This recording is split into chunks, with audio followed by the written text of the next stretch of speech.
Suami jarang pulang karena alasan kerja. Ternyata selama ini ia tinggal bersama selingkuhannya. Kubuat mereka jadi gelandangan setelah kusita rumah mereka. Halo Bunda, semoga Bunda semuanya dalam keadaan sehat dan bahagia ya. Sebelum masuk ke ceritanya, jangan lupa like, komen dan subscribe channel ini ya. Selamat menonton. Aku, Dinda, duduk sendiri di teras rumah kami yang dulu begitu hangat, menatap langit senja yang berubah dari jingga menjadi kelabu.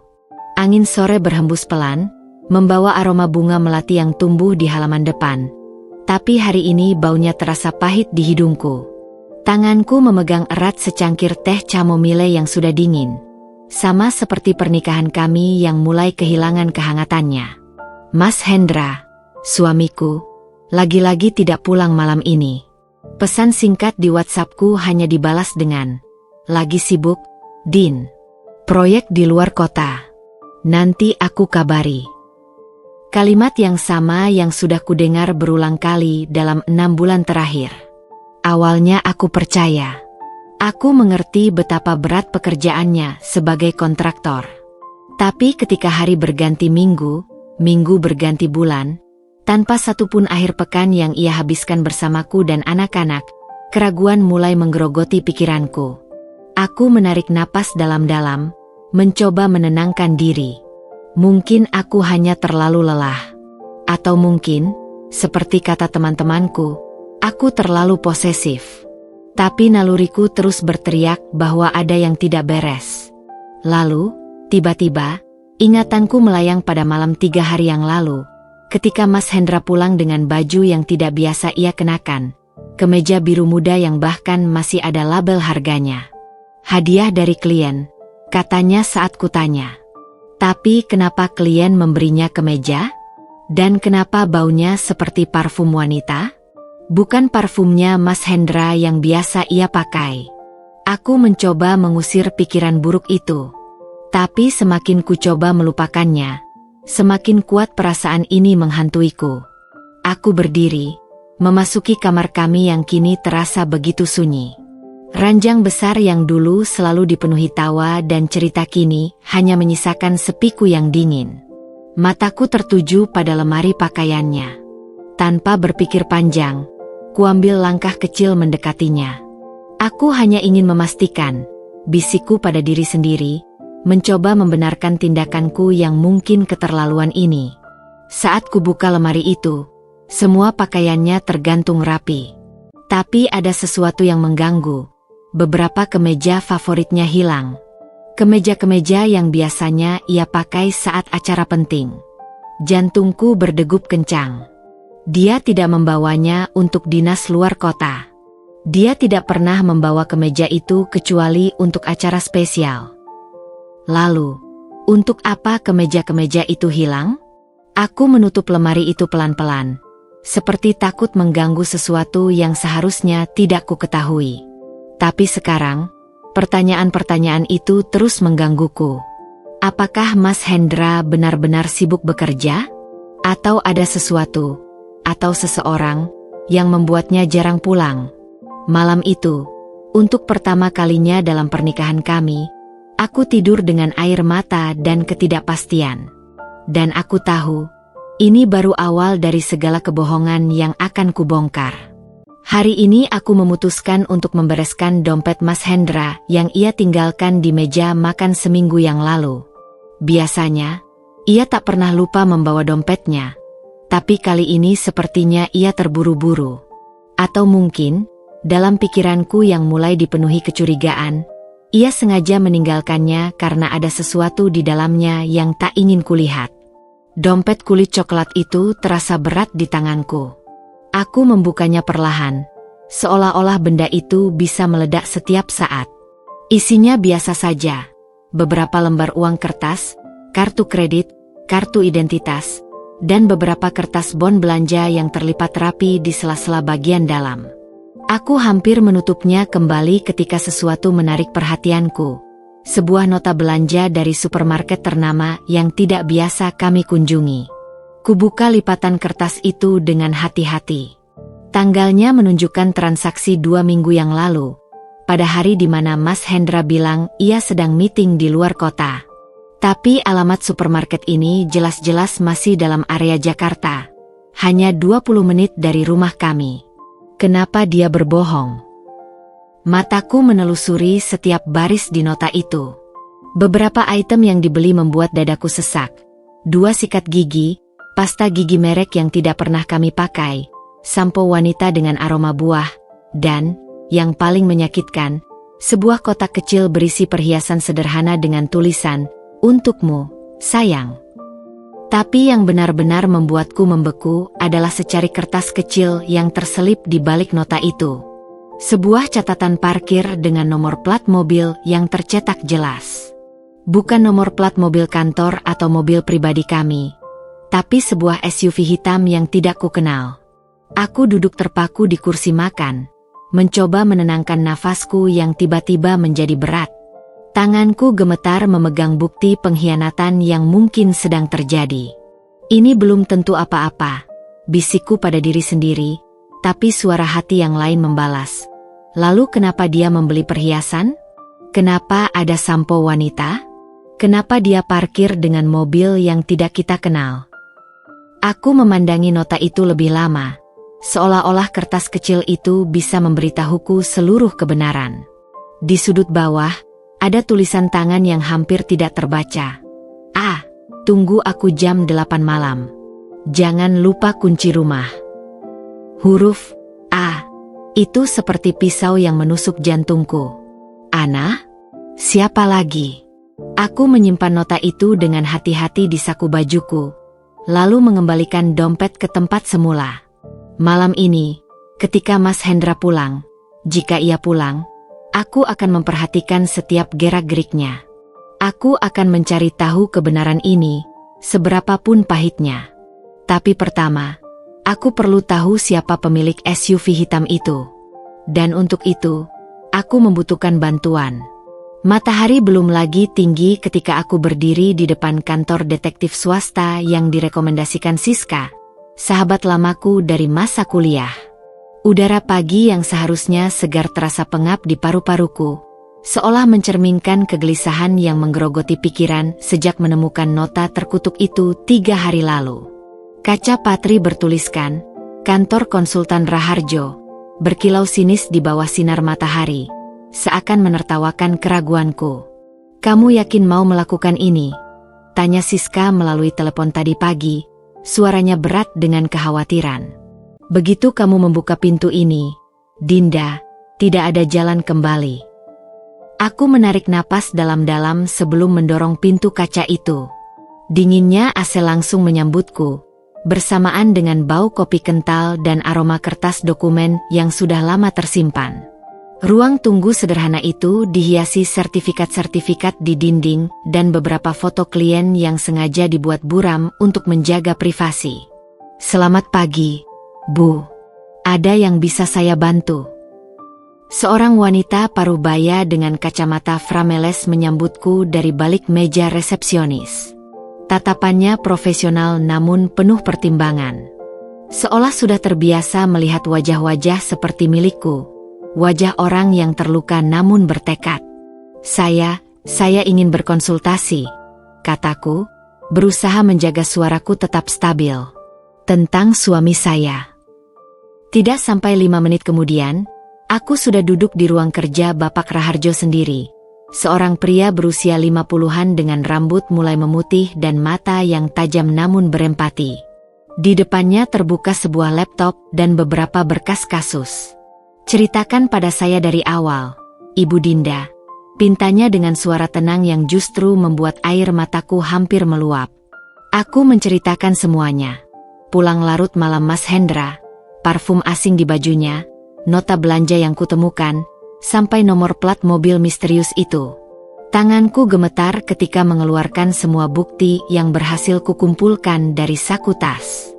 Bapak Raharjo memeriksa dokumen-dokumen itu dengan cermat, sesekali membuat catatan kecil di buku notenya. "Nomor plat ini cukup untuk memulai investigasi," katanya setelah beberapa saat. "Kita bisa melacak pemilik mobil, kemudian melihat pola pergerakannya. Dia menjelaskan prosesnya dengan detail, mulai dari pelacakan database kendaraan, pengamatan lapangan, hingga dokumentasi foto jika diperlukan. Setiap kata yang keluar dari mulutnya seperti paku yang semakin menancap di dadaku, membuatku menyadari bahwa ini benar-benar terjadi. Aku benar-benar menyewa detektif untuk menguntit suamiku sendiri. Biayanya. Jangan khawatir tentang itu dulu, Bu, potongnya halus. Yang penting kita mulai prosesnya. Biasanya kasus seperti ini membutuhkan waktu 1-2 minggu untuk mendapatkan gambaran jelas. Ketika aku menandatangani kontrak kerja, pena terasa berat di tanganku seperti besi. Tapi yang lebih berat adalah pertanyaan yang terus mengusikku. Apa yang akan kulakukan ketika kebenaran ini terbongkar? Pulang dari kantor detektif itu, langkahku terasa ringan namun sekaligus hampa. Aku melewati jalan-jalan yang biasa kami lewati bersama Mas Hendra, restoran tempat kami sering makan malam, toko buku tempat ia sering membelikanku novel, taman tempat kami dulu sering duduk-duduk di akhir pekan. Setiap kenangan manis itu sekarang terasa seperti pisau belati. Malam harinya, ketika Mas Hendra menelepon untuk bilang bahwa ia harus lembur lagi, aku bisa mendengar suara perempuan tertawa kecil di belakangnya sebelum ia cepat-cepat menutup telepon. Dan untuk pertama kalinya dalam hidupku, aku bersyukur telah berbohong. Tidak apa, sayang. Kerja yang baik ya, kataku dengan suara yang sengaja kubuat manis. Sementara tanganku mencatat detail percakapan itu di buku catatan khusus, waktu telepon, latar belakang suara, alasan yang diberikan. Buku yang akan menjadi saksi bisu pengkhianatan suamiku. Hujan deras mengguyur Jakarta malam itu, butiran air menghantam jendela kamar seperti irama detak jantungku yang tidak karuan. Aku duduk di tepi tempat tidur, memandangi layar ponsel yang menampilkan laporan pertama dari detektif Raharjo. Foto-foto itu jelas sekali. Mas Hendra sedang memasuki sebuah rumah kontrakan di daerah Ciputat. Tangannya memegang erat pinggang seorang wanita berambut panjang dengan gaun merah yang kupahami terlalu baik. Itu adalah gaun yang pernah kulihat di nota belanja. Tubuhku gemetar, tetapi air mata tidak lagi keluar. Mungkin karena sudah terlalu banyak kutumpahkan dalam 3 hari terakhir ini. Yang tersisa hanyalah sebuah keputusan. Aku harus berhadapan langsung dengannya. Ketika kunci berputar di pintu depan tepat pukul 23.47, aku sudah duduk di sofa ruang tamu dengan semua bukti terhampar di atas meja kaca. Mas Hendra terkejut melihatku masih terjaga.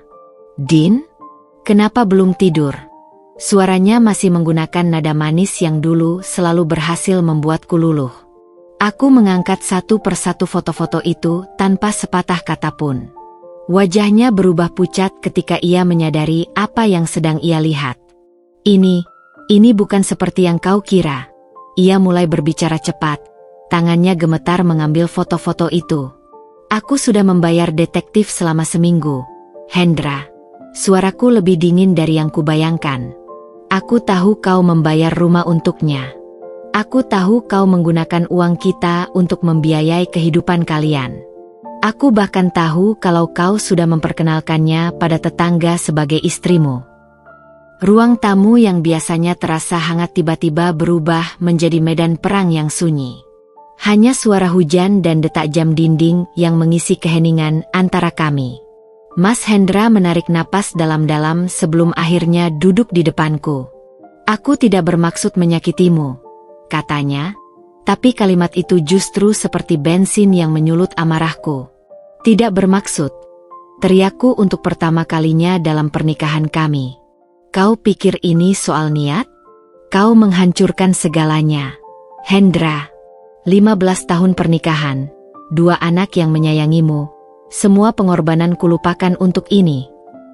Ia mencoba menyentuh tanganku, tapi aku menyepaknya. "Aku mohon, Din. Itu hanya kesalahan sementara. Aku sedang kebelet, kau kan tahu kita jarang berhubungan sejak operasimu tahun lalu." Tamparanku mendarat keras di pipinya sebelum ia sempat menyelesaikan kalimat itu. Jangan kau berani menyalahkan ini padaku. Raungku, suaraku parau. Kau tahu betapa sulitnya pemulihanku setelah kanker serviks itu. Tapi daripada mendukungku, kau malah mencari pelarian. Aku melemparkan semua bukti ke arahnya.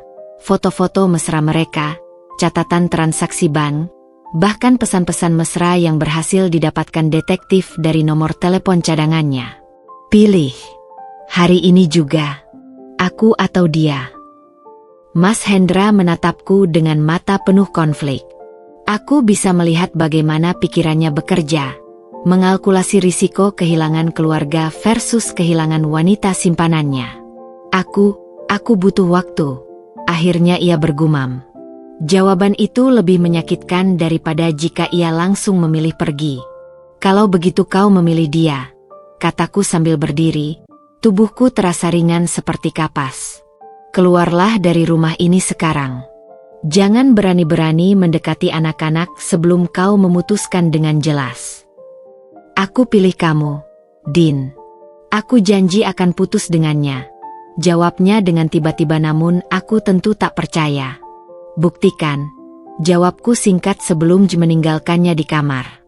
Ketika pintu depan tertutup dengan keras di belakangnya, aku merosot ke lantai, akhirnya membiarkan air mata mengalir deras. Tapi di balik kesedihan itu, ada sesuatu yang lain. Sebuah kekuatan baru yang perlahan bangkit. Ini bukan lagi tentang mempertahankan pernikahan. Ini tentang balas dendam. Matahari belum sepenuhnya terbit ketika aku berdiri di depan rumah kontrakan 2 lantai itu. Kabut pagi masih menyelimuti jalanan sempit di kawasan Ciputat. Aku memarkir mobilku 3 blok sebelumnya, berjalan kaki dengan kerudung tebal yang menutupi separuh wajahku. Detektif Raharjo telah memberiku alamat pasti semalam, lengkap dengan foto-foto dan jadwal rutin mereka. Aku bersembunyi di balik warung kopi yang baru saja buka, memesan secangkir teh hangat yang tak kusentuh. Jam menunjukkan pukul 6.15 ketika lampu di lantai 2 rumah itu menyala. Jantungku berdegup kencang. Tangan menggenggam erat telepon genggam yang siap merekam setiap detik. 15 menit kemudian, dia muncul. Mas Hendra keluar dari pintu depan dengan pakaian yang sama seperti kemarin. Wajahnya segar seperti orang yang baru saja bangun dari tidur nyenyak. Yang membuat nafasku tercekat adalah ketika seorang wanita muda, mungkin belum genap 30 tahun, menyusulnya ke teras, hanya mengenakan daster tipis berwarna merah muda. Awas di jalan, sayang. Suara perempuan itu jelas terdengar dari tempatku berdiri, manis dan penuh kepemilikan. Mas Hendra menoleh dan mencium keningnya dengan intim sebelum bergegas menuju mobilnya. Aku bisa merasakan asam lambung naik ke tenggorokan. Tangan gemetar merekam adegan itu. Perempuan itu, Ana, sesuai dengan nama yang tercantum di berbagai bukti yang kukumpulkan, berdiri di teras beberapa saat, memandangi mobil Hendra yang perlahan menjauh sebelum kembali masuk. Tanpa berpikir panjang, aku menyeberang jalan dan mendekati rumah itu. Setiap langkah terasa seperti berjalan di atas pecahan kaca. Dari luar, aku bisa melihat tirai bergerak di lantai 2. Bayangan tubuhnya yang ramping bergerak-gerak di balik kain tipis. Aku mengambil beberapa foto dengan telepon genggam, lalu tanpa sadar mendekati jendela lantai 1 yang ternyata adalah ruang tamu. Melalui celah gorden, aku bisa melihat interior rumah yang sederhana tapi rapi. Foto pernikahan kami, yang pasti masih ada di dompet Hendra, tentu tidak ada di sini. Sebagai gantinya, di atas meja kecil terpajang foto mereka berdua di pantai. Tubuh mereka saling merangkul seperti pasangan yang sah. Tapi yang membuatku benar-benar hancur adalah ketika mataku menangkap sesuatu yang familiar di sudut ruangan. Kursi malas berwarna coklat tua. Kursi yang sama persis dengan yang selalu kupakai di rumah. Kursi yang dulu dengan bangga dibelikan Hendra untuk ulang tahunku ke-15. Aku pesan khusus agar kamu bisa nyaman baca buku favoritmu, katanya waktu itu sambil mencium keningku. Dan sekarang kursi itu ada di rumah perempuan lain. Aku mundur perlahan, tubuhku gemetar tak terkendali. Ketika aku berbalik, Tiba-tiba pintu depan terbuka dan Ana berdiri di sana. Matanya menyipit menatapku.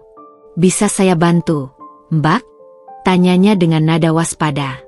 Untuk sesaat aku terpaku, memandangi wajah perempuan yang telah merusak hidupku ini dari dekat. Kulitnya yang mulus, bibirnya yang merah alami tanpa lipstik, dan tatapannya yang penuh kepercayaan diri. Aku menarik kerudungku lebih rapat. "Maaf, salah rumah," bisikku sebelum berbalik dan berjalan cepat. "Tunggu," teriaknya dari belakang, tapi aku sudah berlari kecil menyusuri gang sempit itu. Baru ketika sampai di mobil, aku membiarkan air mataku mengalir deras. Tidak lagi karena sedih, tapi karena kemarahan yang membara. Mereka tidak hanya berselingkuh. Mereka membangun kehidupan baru dengan mencuri bagian-bagian dari hidupku. Dan aku bersumpah akan mengambil kembali semuanya. 7 hari telah berlalu sejak aku menginjakkan kaki di depan rumah Ana. 7 malam tanpa tidur nyenyak. 7 pagi di mana aku harus menyusun senyum palsu untuk anak-anak yang mulai curiga dengan absennya ayah mereka. Detektif Raharjo mengirimkan laporan lengkap pagi ini. Sebuah berkas tebal berisi catatan pergerakan Mas Hendra selama sebulan terakhir, transaksi keuangan, bahkan percakapan singkat yang berhasil direkam timnya. Aku duduk di teras belakang rumah, secangkir kopi hitam di tangan yang sudah dingin sebelum sempat kuminum. Matahari pagi menyinari dokumen-dokumen itu, membuat setiap kata terasa lebih menyakitkan. Hendra Wijaya, 43 tahun. Alamat, Jalan Melati nomor 15, keluarga sah. Jalan Anggrek nomor 8B, kediaman tidak resmi. Halaman berikutnya berisi foto-foto mereka di berbagai kesempatan. Berbelanja di mall, makan malam di restoran mewah, bahkan berlibur di Bali bulan lalu saat aku mengira suamiku sedang dinas ke Surabaya.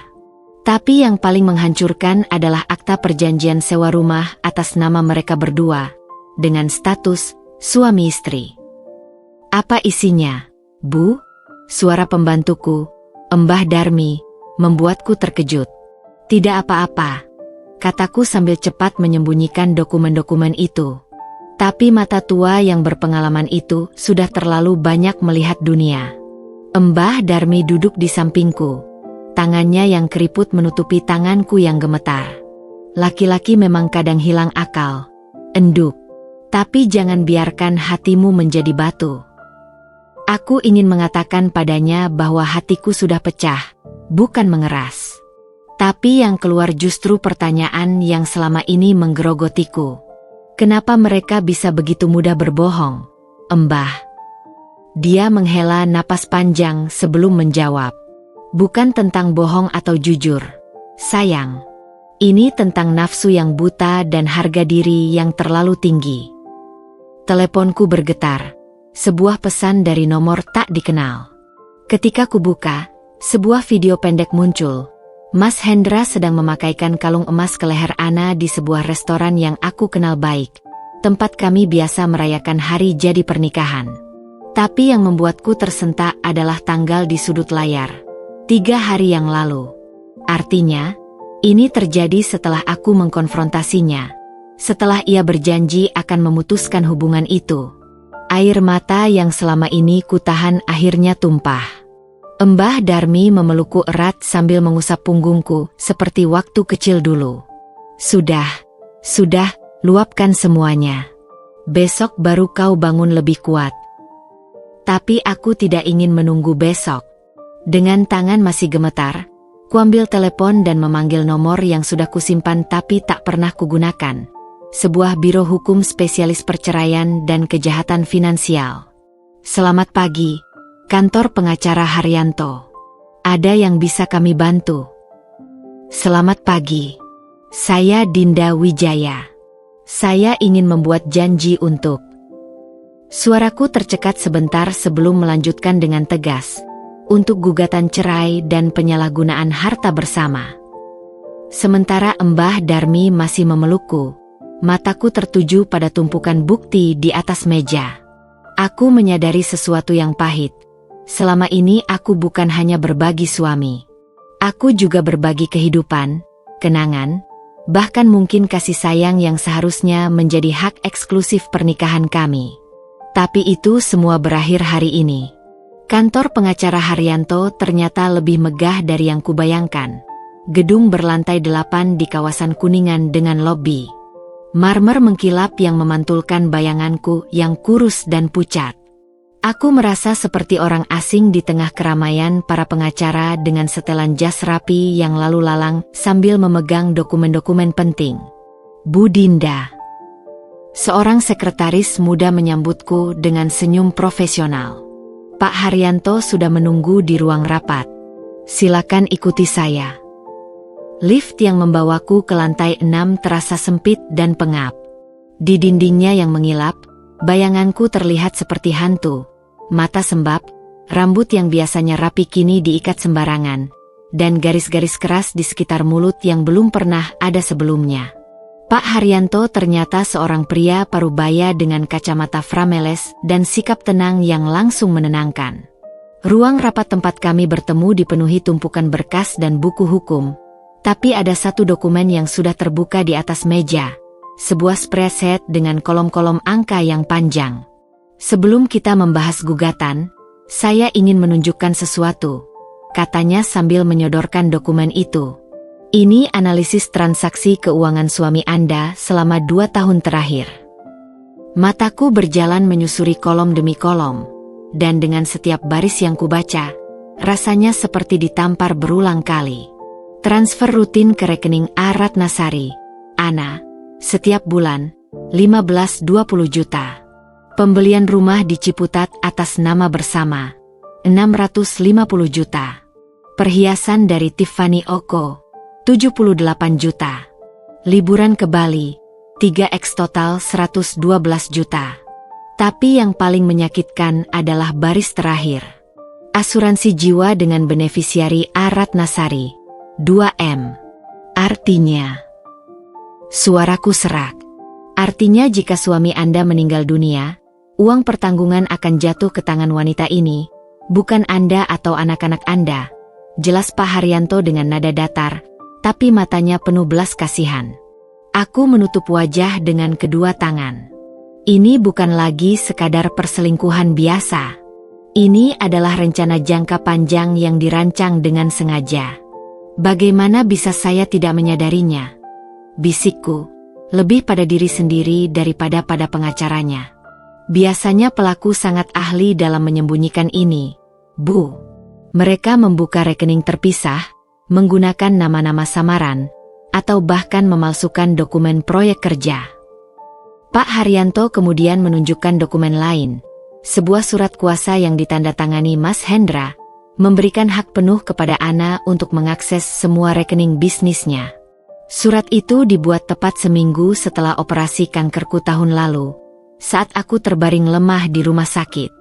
Secara hukum, kita punya dasar kuat untuk gugatan perdata maupun pidana, katanya sambil menunjuk pasal-pasal tertentu dalam KUHP tentang penggelapan harta bersama.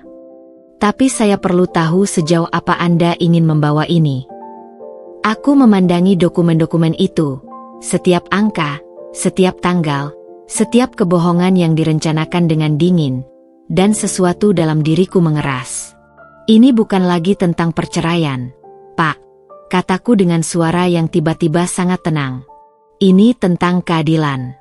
Saya ingin mereka merasakan konsekuensi dari setiap rupiah yang mereka curi, setiap detik kebohongan yang mereka ciptakan.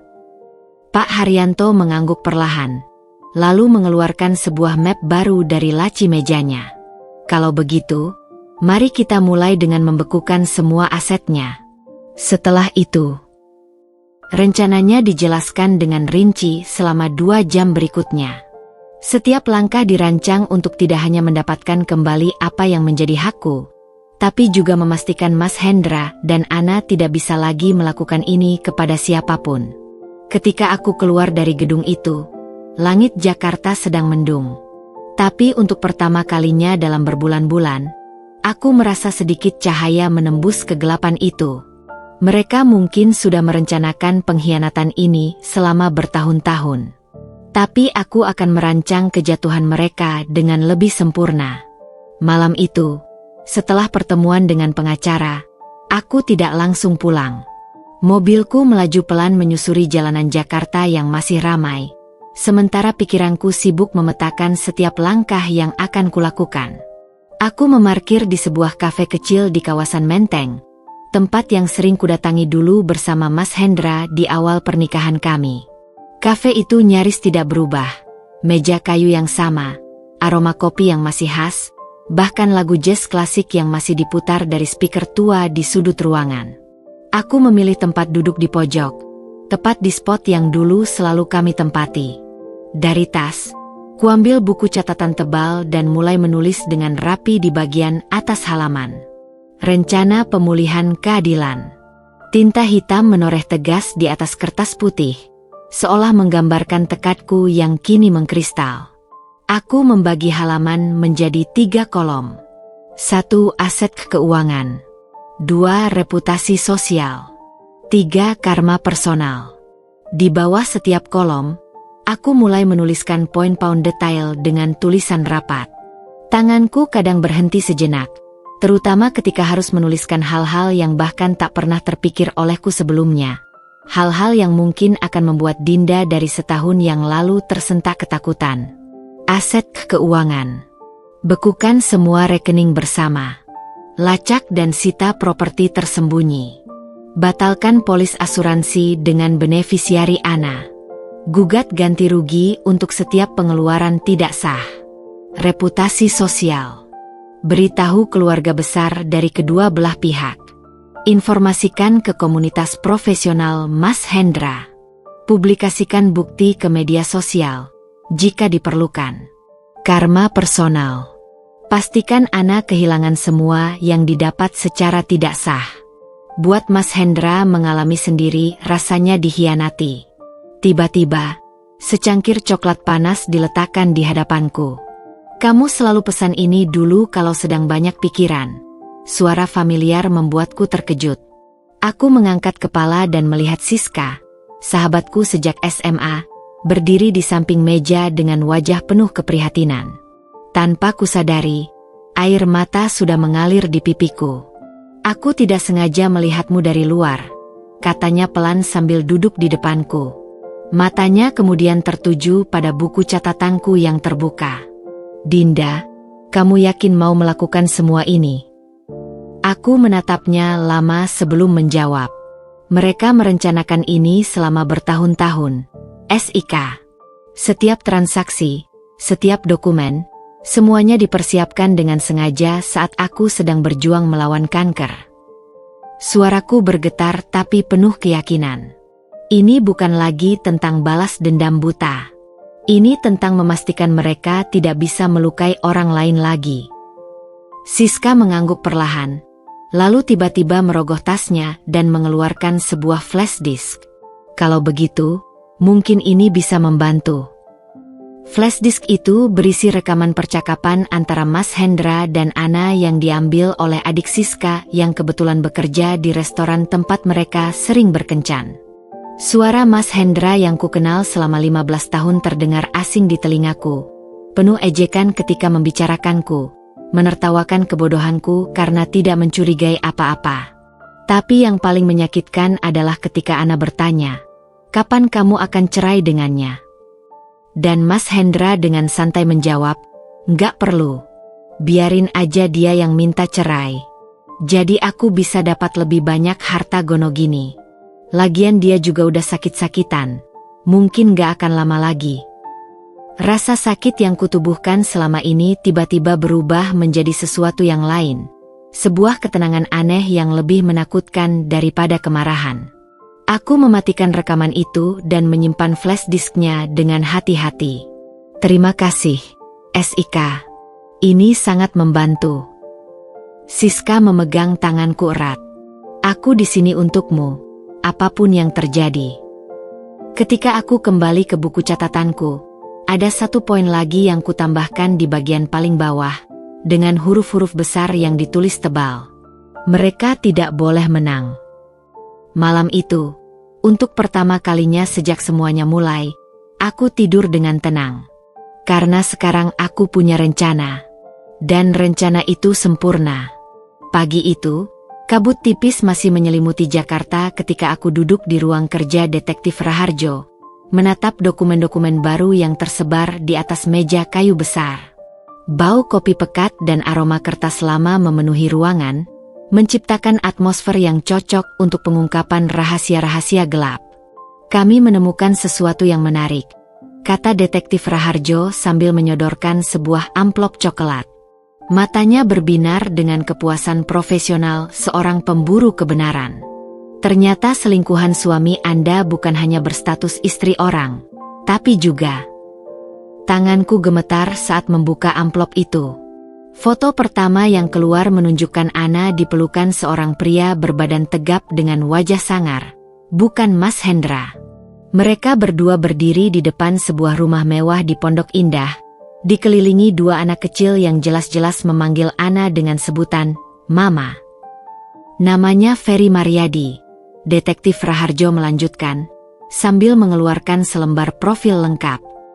Pengusaha properti sukses, mantan atlet bela diri, dan ia membuat jeda dramatis, suami sah Ana Ratnasari selama 7 tahun terakhir. Udara di paru-paru terasa habis.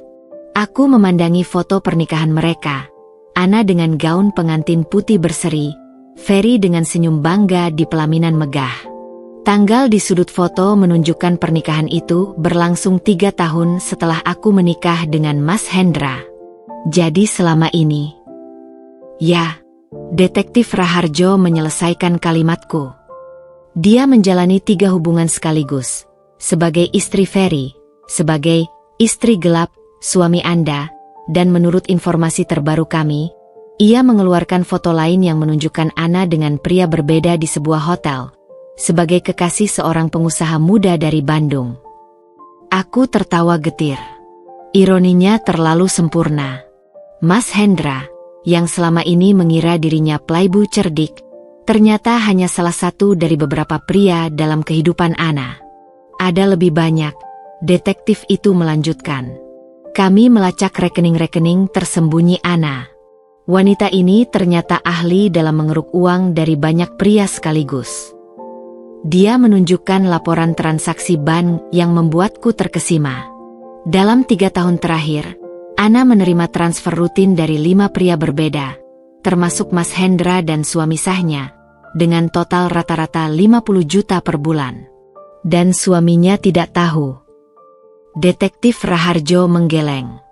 Ferry Haryanto sering dinas luar kota. Menurut staf rumah tangganya, Ana punya kamar terpisah yang tidak boleh dimasuki siapapun, termasuk suaminya. Kamar itulah yang digunakan ketika tamu-tamu spesial datang. Perasaanku campur aduk. Di satu sisi, ada kepuasan mengetahui Mas Hendra menjadi korban permainan yang sama seperti yang dilakukannya padaku. Di sisi lain, ada rasa ngeri menyadari betapa sempurnanya Ana menjalankan skemanya. Apakah Anda ingin kami menghubungi suaminya? Tanya detektif itu. Aku memandangi tumpukan bukti di depan mata, lalu teringat wajah anak-anak dalam foto itu. 2 bocah lelaki yang tak bersalah yang mungkin akan menderita seperti anakku jika skandal ini terbongkar. Tidak, jawabku akhirnya. Bukan sekarang. Biarkan saya mengatur waktu yang tepat. Detektif Raharjo mengangguk mengerti. Kami akan terus memantau. Ada satu hal lagi yang mungkin menarik untuk Anda. Dia mengeluarkan sebuah rekaman suara. Ketika diputar, suara Ana yang manis namun penuh perhitungan terdengar jelas. Mas Hendra itu mudah sekali dikendalikan. Cukup bilang aku hamil, langsung dia kasih uang buat beli rumah. Padahal kan aku sudah steril sejak melahirkan anak kedua.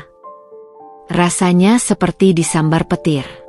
Aku teringat bagaimana Mas Hendra menjual saham bisnisnya bulan lalu, uang yang katanya untuk proyek darurat. Kapan rekaman ini dibuat? 3 hari lalu, di salon langganannya. Detektif itu tersenyum tipis. Staf salon itu adalah keponakan salah satu tim kami. Aku menyimpan semua dokumen itu dengan hati-hati ke dalam tas. Setiap lembar adalah senjata, setiap fakta adalah peluru. Dan sekarang, aku tahu persis sasaran yang harus dituju. Pertanyaannya sekarang bukan lagi apakah akan menghancurkan mereka, tapi bagaimana cara menghancurkannya dengan paling menyakitkan. Hujan deras mengguyur atap rumah ketika aku duduk di ruang tamu, menatap layar laptop yang menampilkan semua bukti pengkhianatan Mas Hendra dan permainan kotor Ana. Dokumen-dokumen itu tersusun rapi dalam folder digital. Foto, rekaman suara, laporan transaksi bank, bahkan pesan-pesan mesra yang mereka tukarkan. Jari-jariku menari di atas trackpad, membuka satu demi satu file yang seharusnya menjadi akhir dari pernikahan kami. Malam ini, Mas Hendra akhirnya pulang setelah 2 minggu menghilang.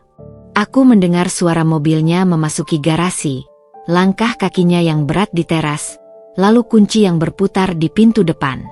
Udara dingin menyusup masuk bersamanya, membawa bau hujan dan parfum yang tidak aku kenali. "Din, kamu masih bangun?" Suaranya serak, wajahnya terlihat lebih tua 10 tahun dalam cahaya lampu temaram. Aku mengangkat kepala perlahan, memandanginya dengan tenang yang menakutkan. "Aku sedang menunggamu." Dia melepas jaketnya dengan gerakan lambat, mungkin mencoba membaca situasi. Mataku tidak lepas darinya ketika ia mendekat, lalu tiba-tiba terhenti ketika melihat layar laptopku. "Apa itu?" "Kebohonganmu. Semuanya." Aku memutar kursi untuk menghadapnya sepenuhnya. Aku tahu tentang Ana, tentang rumah di Ciputat, tentang uang yang kau curi dari tabungan kita. Wajahnya memucat. "Dinda, aku bisa menjelaskan." "Tidak perlu." Aku menyodorkan sebuah flash disk. Ini berisi semua bukti. Foto, rekaman, bahkan percakapan mesra kalian di tempat tidur. Dia mengambil flash disk itu dengan tangan gemetar, seperti memegang benda panas. "Aku juga tahu bahwa Ana masih menikah," lanjutku dengan suara datar. "Dia punya suami sah dan 2 anak di Pondok Indah. Kau hanya salah satu dari beberapa pria yang dia peras." Mas Hendra tersandung ke belakang, jatuh ke sofa dengan wajah yang tiba-tiba kehilangan warna. "Tidak mungkin. Dia bilang suaminya sudah meninggal." Aku tertawa getir. "Dan kau mempercayainya? Setelah semua kebohongan yang kau lakukan padaku?" Aku berdiri dan berjalan ke jendela, memandang hujan yang semakin deras. "Aku memberimu kesempatan terakhir, Hendra. Putuskan sekarang, aku atau dia. Jika kau memilih aku, kau harus bersedia menandatangani perjanjian pranikah baru dan mengembalikan setiap rupiah yang kau curi. Jika kau memilih dia..." Aku menoleh ke arahnya. "Kau akan kehilangan segalanya." Dia duduk terdiam untuk waktu yang lama, matanya kosong menatap lantai. Ketika akhirnya berbicara, suaranya seperti pecahan kaca. Aku butuh waktu untuk memikirkan ini." Jawaban itu seperti tamparan terakhir yang kutunggu. "Kau baru saja membuat pilihanmu," kataku sambil menutup laptop dengan keras. "Besok pagi, pengacaraku akan mengirimkan dokumen gugatan cerai. Kau punya waktu 24 jam untuk mengosongkan rumah ini sebelum aku mengubah kunci." Dia mencoba memegang tanganku. "Dinda, tolong. Tidak ada lagi yang perlu dibicarakan." Aku menyapu tangannya pergi. "Oh ya, satu hal lagi." Aku berhenti di pintu. "Ana sudah menipumu. Dia tidak pernah hamil. Dia mandul sejak melahirkan anak keduanya." Wajahnya yang pucat tiba-tiba berubah merah padam. "Kau bohong." Aku mengeluarkan telepon dan memutar rekaman suara Ana yang dengan jelas mengakui kebohongannya. Melihat ekspresinya yang hancur, aku hampir merasa kasihan. "Hamker, kau pikir dialah cinta sejatimu?" tanyaku sambil mematikan rekaman. "Dia hanya menginginkan uangmu, sama seperti yang kau lakukan padaku." Malam itu, untuk terakhir kalinya, aku mendengar Mas Hendra menangis di ruang tamu. Tapi aku tidak lagi peduli. Kesempatan terakhir sudah diberikan. Sekarang, saatnya untuk perang. Pagi itu, langit Jakarta masih kelabu ketika aku berdiri di depan pintu gerbang kompleks perumahan mewah di Pondok Indah, ditemani oleh 2 orang polisi berseragam dan notaris yang membawa setumpuk dokumen resmi.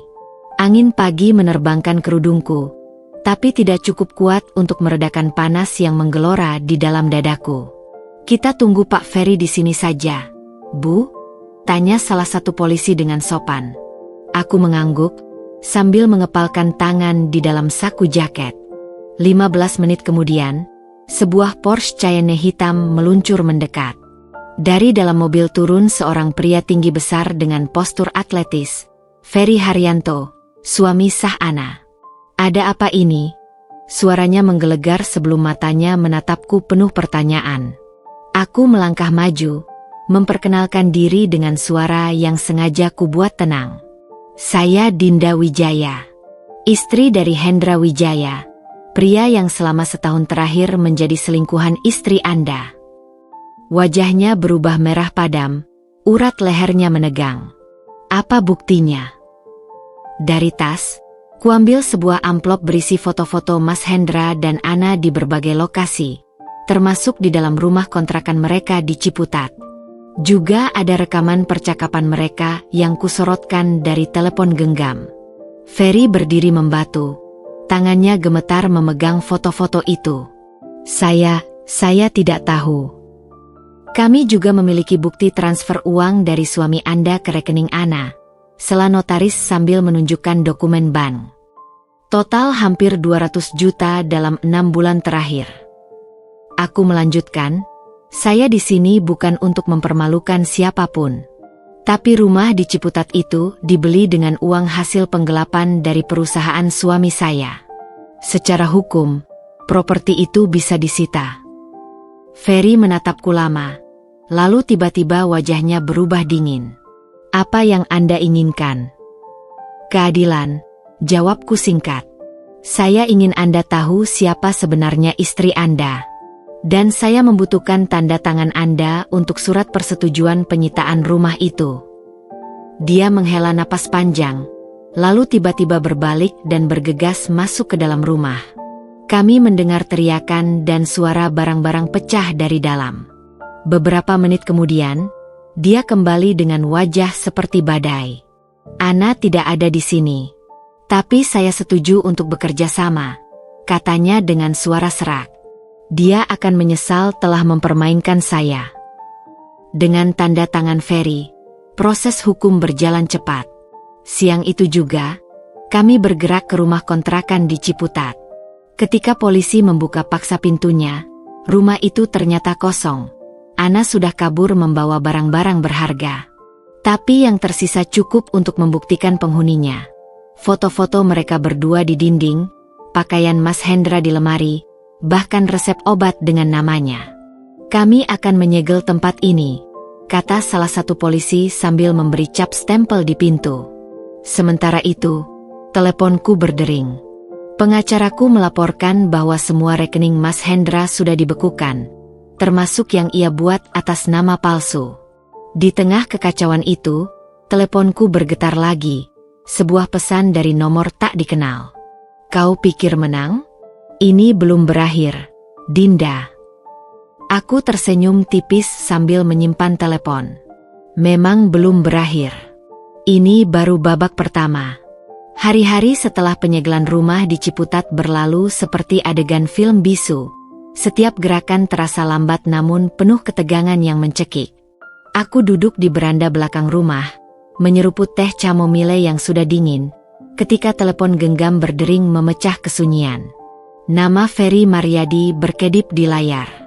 "Ada perkembangan baru," suaranya parau di seberang sana, seperti orang yang belum tidur berhari-hari. "Ana kembali ke rumah kemarin malam."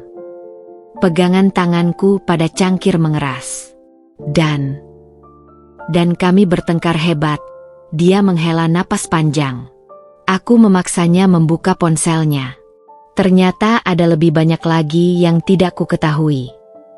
Suara Ferry tercekat sejenak sebelum melanjutkan dengan getir. "Selain suamimu, Ada 3 pria lain yang dia kencani secara bergiliran. Salah satunya rekan bisnisku sendiri. Aku memejamkan mata, mencoba membayangkan betapa hancurnya pria di seberang telepon ini. Meskipun Ana adalah musuhku, rasa sakit seorang suami yang dikhianati tetap saja terasa familiar. Apa yang akan kau lakukan? Sudah kulakukan, jawabnya dingin. Pagi ini pengacaraku mengajukan gugatan cerai dengan pasal zina. Aku juga menarik semua aksesnya ke rekening keluarga dan mencabut hak asuhnya atas anak-anak kami. Dia memberitahu bahwa anak kini tinggal sementara di apartemen salah satu keluarganya. Tapi semua kartu kreditnya sudah dimatikan. Aku ingin dia merasakan bagaimana hidup tanpa uang yang selama ini dia peras dari banyak pria. Sebelum mengakhiri telepon, Ferry tiba-tiba bertanya, "Bagaimana dengan suamimu?" Aku memandangi dokumen gugatan cerai yang sudah ditandatangani notaris di atas meja. Proses hukum sedang berjalan. Tapi kabar terakhir yang kudapat, dia menginap di motel murah di daerah Cawang. Kau lebih baik darinya, gumam Ferry. Aku tidak akan pernah memaafkan Ana, tapi setidaknya aku tidak akan merendahkan diri untuk balas dendam. Setelah telepon berakhir, aku tetap duduk termenung. Kata-kata Ferry mengiang di kepalaku. Apakah yang kulakukan ini balas dendam? Atau sekadar menuntut keadilan? Pikiran itu terpotong ketika Mbah Darmi datang membawa sepucuk surat ekspres. Tadi datang Pak Pos, enduk. Surat itu dari kantor pajak. Setelah pemeriksaan mendadak, ditemukan pelaporan palsu dalam SPT Mas Hendra selama 3 tahun terakhir. Penalti yang harus dibayar mencapai hampir 1 miliar rupiah.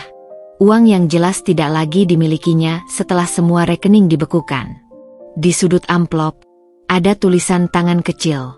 Karma memang pelan, tapi akurat. FM. Ferry Maryadi. Aku menyimpan surat itu dengan perasaan campur aduk. Tanpa kusadari, ternyata kami telah menjadi sekutu dalam penderitaan yang sama. Sementara itu, telepon genggamku bergetar lagi. Pesan dari Detektif Raharjo. Ana baru saja bertemu seseorang di Hotel Melawai. Bukan suaminya, bukan juga Mas Hendra. Kirim foto segera. Permainan kucing-kucingan ini belum berakhir. Tapi kali ini, aku yang memegang kendali. Kabut pagi masih menyelimuti kawasan Sudirman ketika aku berdiri di seberang jalan, memandangi gedung perkantoran megah tempat Mas Hendra bekerja selama 10 tahun terakhir. Dinginnya udara pagi menusuk tulang, tapi tidak lebih dingin dari rasa hampa yang kini memenuhi dadaku. Di tangan, sebuah amplop berisi dokumen-dokumen penting, termasuk laporan keuangan tidak terduga yang kuterima dari seorang staf keuangan perusahaan yang tidak sengaja ku kenal di sebuah acara arisan. Jam menunjukkan pukul 7.30 ketika aku melihat mobil Mas Hendra, yang sekarang sudah penuh baret dan kotor, memarkir di tempat biasanya. Dari kejauhan, wajahnya terlihat 10 tahun lebih tua. Garis-garis keras di sekitar mulut yang dulu selalu tersenyum manis padaku. Dia melangkah cepat ke dalam gedung, tanpa menyadari kehadiranku. Aku menunggu. 1 jam kemudian, telepon genggamku berdering. Sebuah pesan dari Siska yang bekerja di HRD perusahaan itu. Dokumen sudah diserahkan ke direksi. Mereka sedang rapat darurat sekarang. Aku menyimpan telepon dengan senyum tipis. Dokumen yang kumaksud adalah bukti transfer tidak sah Mas Hendra dana proyek ke rekening pribadi, serta laporan perjalanan dinas fiktif yang digunakan untuk bertemu Ana. Semuanya terbungkus rapi dalam laporan audit internal yang kususun dengan bantuan Ferry. Tepat pukul 10.17, kerumunan karyawan di lobi tiba-tiba berbisik-bisik. Dari dalam lift keluar Mas Hendra dengan wajah pucat pasi, diiringi 2 satpam dan seorang manajer HRD.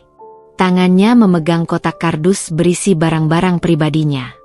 Matanya kosong, seperti orang yang baru saja mendapat vonis mati.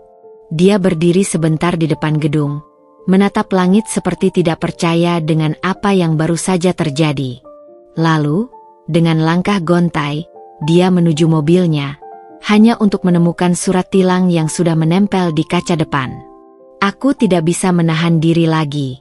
Dengan langkah mantap, aku menyeberang jalan. Kelihatannya kamu sedang mengalami hari yang buruk, kataku, membuatnya terkejut. Dinda. Suaranya serak. Apa kau yang? Aku hanya memastikan setiap pengkhianatanmu mendapat konsekuensinya, potongku dengan tenang. Pertama rumah, lalu istri, sekarang pekerjaan. Apalagi yang mau kau korbankan untuk wanita itu? Dia menatapku dengan mata merah. Kau bahagia sekarang? Melihatku jatuh seperti ini. Aku tidak bahagia, Hendra, jawabku pelan. Tapi aku tenang mengetahui bahwa keadilan sedang bekerja. Sebelum dia bisa membalas, teleponnya berdering. Dari ekspresinya yang tiba-tiba panik, aku bisa menebak siapa yang menelepon. Ana? Apa maksudmu tidak bisa mengirim uang? Aku baru saja dipecat. Kita butuh. Suara di seberang sana memotongnya dengan keras sampai bisa kudengar dari kejauhan. Jangan bodoh. Aku juga sedang kesulitan sekarang. Urus sendiri masalahmu. Sambungan terputus, meninggalkan Mas Hendra berdiri membeku di tengah keramaian kota. Perlahan, seperti boneka yang talinya putus, dia merosot ke pinggir trotoar, memegangi kepalanya dengan kedua tangan. Aku berjalan mendekat dan meletakkan selembar kartu nama di sampingnya. Ini kontak pengacara bagus. Kalau kau mau menggugat Ana atas uang yang kau berikan untuk rumah itu, dia bisa membantumu. Tanpa menunggu respon, aku berbalik dan pergi. Di tengah keramaian kota yang sibuk, seorang lelaki yang dulu kukagumi sekarang hanyalah bayangan dari dirinya sendiri. Dan aku baru saja belajar satu pelajaran berharga. Kadang, balas dendam terbaik adalah membiarkan mereka menghancurkan diri sendiri. Hujan mengguyur Jakarta malam itu dengan deras, butir-butir air menghantam aspal seperti irama drum yang tak beraturan. Aku duduk di dalam mobil yang diparkir tepat di seberang sebuah losmen kumuh di daerah Cililitan, tempat detektif Raharjo melacak keberadaan Mas Hendra dan Ana. Kaca mobil berkabut, tapi masih cukup jelas untuk melihat pasangan itu keluar dari sebuah kamar di lantai 2, bertengkar sambil berjalan di bawah hujan tanpa payung. Mereka terlihat seperti bayangan dari diri mereka dahulu. Mas Hendra yang dulu selalu mengenakan kemeja bermerek sekarang hanya berbaju kaos oblong lusuh. Ana yang dulu tampil sempurna dengan gaun-gaun mahal kini mengenakan celana jeans robek dan sandal jepit. Rambutnya yang selalu lurus sempurna sekarang kusut tak terurus. Kau bilang ada tabungan, teriak Mas Hendra. Suaranya parau menembus deru hujan. Di mana uang itu sekarang? Ana mencoba menamparnya, tapi Mas Hendra menahan lengannya dengan kasar. Tabungan itu habis untuk membayar pengacara saat kau dipecat. Bodoh. Aku menyipitkan mata, mencoba mendengar lebih jelas percakapan mereka yang diselingi teriakan dan umpatan. Rupanya, setelah dipecat, Mas Hendra mencoba menuntut Ana atas uang yang dia keluarkan untuk rumah di Ciputat. Tapi Ana, dengan liciknya, sudah memindahkan semua aset atas nama saudaranya. Kau pikir aku tidak tahu kau masih berhubungan dengan Ferry? Raung Mas Hendra. Aku melihat pesan di teleponmu. Ana tertawa getir. Dia suamiku yang sah. Sedangkan kau cuma buangan yang tidak punya apa-apa lagi. Pertengkaran itu berakhir dengan Mas Hendra mendorong Ana hingga jatuh ke genangan air. Ana bangkit dengan wajah penuh kebencian sebelum berlari masuk ke losmen, sementara Mas Hendra menghilang di kegelapan malam. Esok paginya, detektif Raharjo mengirim update. Ana telah meninggalkan losmen itu diam-diam sebelum fajar, menumpang bus ke arah Bogor. Sedangkan Mas Hendra terlihat mengemis di sebuah warung makan di dekat stasiun Kramat. Ada satu hal lagi yang mungkin menarik perhatian ibu, kata detektif itu melalui telepon. Kami melacak bahwa Ana sedang mengidap penyakit kelamin yang cukup serius. Kemungkinan besar dia menularkannya pada suami ibu. Aku menutup telepon dengan perasaan aneh. Dulu, mungkin aku akan merasa kasihan. Tapi sekarang, yang ada hanyalah kehampaan. 2 minggu kemudian, laporan terakhir datang. Ana tertangkap basah mencoba menipu seorang pengusaha di Bogor dan sekarang berurusan dengan polisi. Sedangkan Mas Hendra, menurut detektif, terlihat tidur di emperan toko di daerah Manggarai, sering terlihat mabuk dan mengigau menyebut namaku. Melihat mereka sekarang, aku teringat kata-kata Mbah Darmi. Orang yang menanam angin, suatu hari akan menuai badai. Dan badai itu kini telah datang untuk mereka. 5 bulan telah berlalu sejak kehancuran Mas Hendra dan Ana.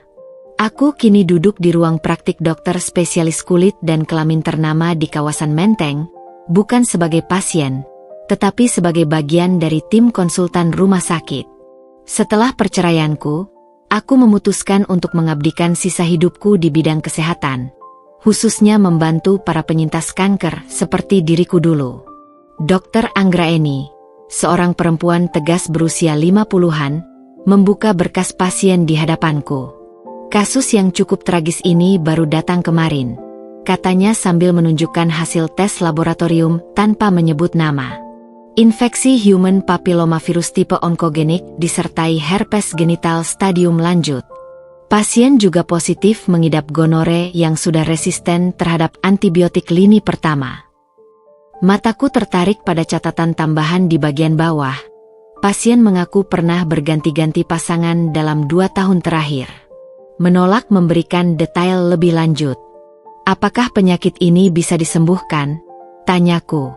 Dr. Anggraeni menghela napas. HPV-nya bisa kita tekan perkembangannya, tapi herpes akan terus ada dalam tubuhnya. Yang paling mengkhawatirkan adalah hasil biopsi serviksnya. Dia menunjuk ke sebuah angka di bagian akhir laporan. Prakanker stadium 3. Kemungkinan besar berkembang menjadi kanker serviks invasif dalam 1-2 tahun jika tidak ditangani.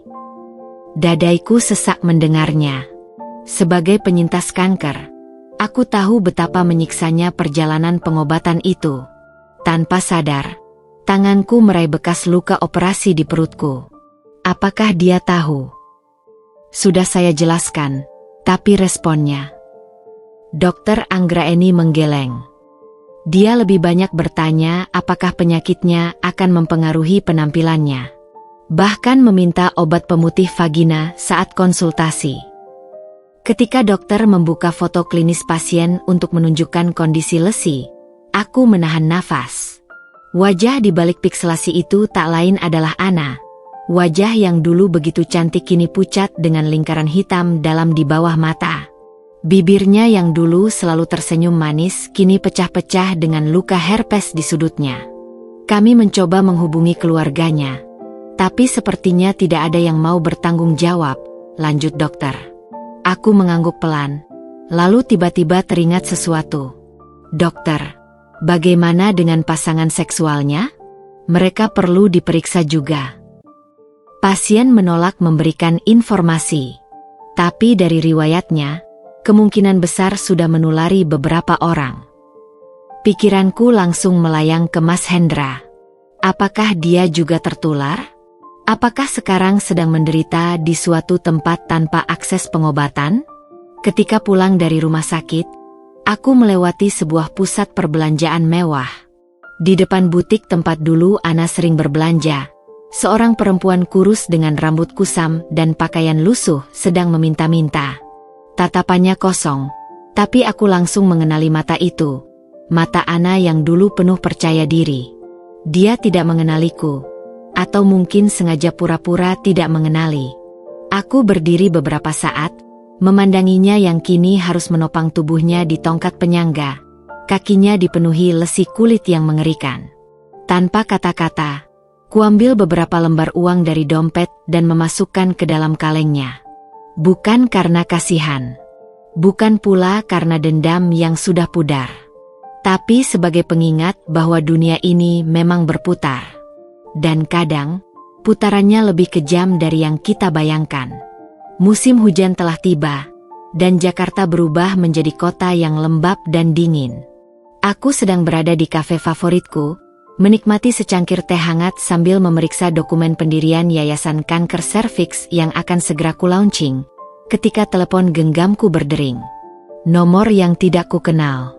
Aku butuh bertemu kamu, Din.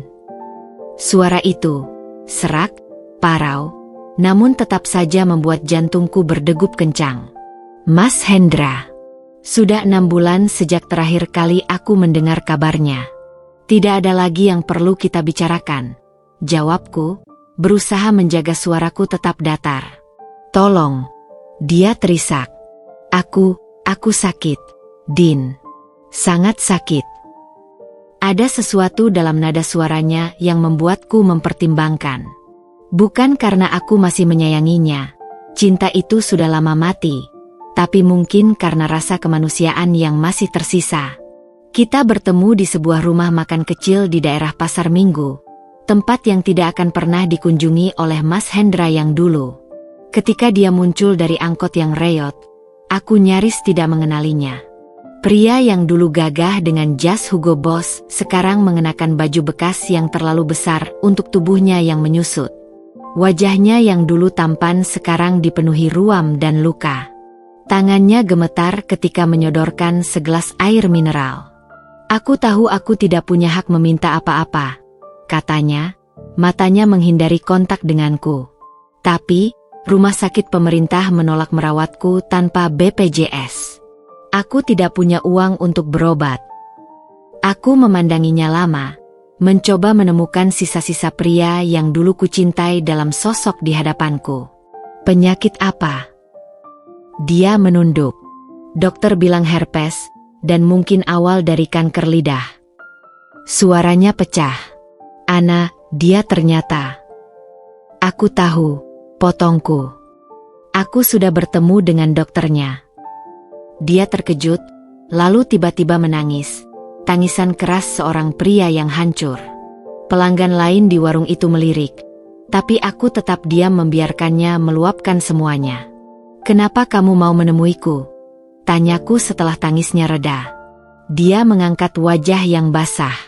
Karena kamu satu-satunya orang yang pernah benar-benar mencintaiku apa adanya. Dan aku terlalu bodoh untuk menyadarinya. Udara di antara kami terasa berat. Aku memutar gelas teh di tanganku, memikirkan semua rasa sakit yang pernah dia timpakan padaku. Tapi melihatnya sekarang, yang ada hanyalah rasa kosong. Aku akan membayar biaya pengobatanmu, kataku akhirnya. Tapi dengan beberapa syarat. Matanya berbinar penuh harap. Pertama, kamu harus menjalani konseling dan rehabilitasi. Kedua, kamu harus memberitahu anak-anak tentang kondisi kesehatanmu yang sebenarnya. Aku mengambil napas dalam-dalam. Dan yang terakhir, kamu harus menulis surat permintaan maaf resmi kepada semua orang yang pernah kamu sakiti, termasuk karyawan yang kamu tipu uangnya. Dia mengangguk pelan, air mata mengalir lagi di pipinya yang kini kurus. Aku tidak pantas menerima kebaikanmu. Ini bukan untukmu, jawabku tegas. Ini untuk anak-anak kita yang masih mencintaimu sebagai ayah mereka. Dan untuk diriku sendiri, agar aku bisa tidur nyenyak tanpa beban kebencian. Ketika kami berpisah di halte bus, dia mencoba memelukku, tapi aku menghindar. Pelukan terakhir itu tidak lagi pantas untuk kami berdua. Kamu akan baik-baik saja, kan? Tanyanya, suaranya kecil seperti anak kecil. Aku tersenyum tipis. Aku sudah baik-baik saja, Hendra. Sekarang giliranmu untuk mencoba. Bus datang menghampiri, dan aku melihat tubuhnya yang lemah perlahan naik ke dalam. Sebuah babak dalam hidupku benar-benar berakhir hari itu. Bukan dengan amarah, tapi dengan keheningan yang damai. Pagi itu, sinar mentari musim kemarau menyapu lembut halaman yayasan Sri Kandi Sehat yang baru saja diresmikan. Aku berdiri di depan pintu kaca gedung berlantai 3 itu, menyesap kopi hangat sambil menyaksikan puluhan perempuan, beberapa dengan wajah pucat dan kerudung penutup kepala akibat kemoterapi, berduyun masuk untuk konsultasi gratis. Bau disinfektan bercampur aroma bunga melati dari taman depan menyergap indera penciuman, menciptakan sensasi aneh antara sterilitas klinis dan kehangatan alam. "Bu Dinda, pers sudah siap untuk wawancara," lirik Sekar, asisten mudaku yang energik. Gadis lulusan keperawatan itu selalu memanggilku dengan sebutan formal, meski sudah kubilang berkali-kali untuk memanggilku kakak saja. Aku mengangguk, menata kerudung yang sengaja kupakai untuk menutupi bekas luka operasi di leher. Kamera televisi nasional sudah terpasang di ruang lobi. Di sebelah foto-foto perjalananku melawan kanker serviks 5 tahun silam. "Tidak gugup?" tanya Dokter Anggraeni yang tiba-tiba muncul di sampingku, membawa setumpuk brosur edukasi deteksi dini kanker. Aku tersenyum kecil. Lebih gugup waktu pertama kali kemoterapi dulu. Wawancara berjalan lancar. Aku bercerita tentang perjalanan panjang dari seorang istri yang dikhianati menjadi penyintas kanker, lalu pendiri yayasan yang didanai dari separuh harta Gonogini hasil perceraian. Tidak kusebutkan nama Mas Hendra atau Ana, hanya menyebut pengalaman pahit yang mengajariku arti ketangguhan. "Jadi apa motivasi terbesar ibu mendirikan yayasan ini?" sang reporter bertanya. Aku memandang ke arah jendela, di mana seorang ibu muda dengan bayi di gendongan sedang antri pemeriksaan. Karena setiap perempuan berhak mendapatkan kedua kesempatan, baik untuk sembuh dari penyakitnya, maupun dari luka hatinya. Selesai wawancara, aku menuju ruang konsultasi di mana seorang pasien spesial sudah menunggu. Ana. Dia duduk di kursi roda, tubuhnya yang dulu ramping sekarang kerontang, kulit wajahnya dipenuhi bercak-bercak hitam efek samping pengobatan.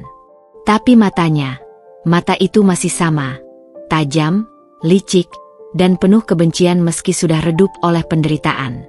"Kau pikir dengan membiayai pengobatanku aku akan berterima kasih?" sergahnya begitu aku masuk. Aku duduk di hadapannya, melipat tangan di atas meja. "Aku tidak butuh terima kasihmu. Tapi sebagai sesama penyintas kanker, aku tahu betul rasanya."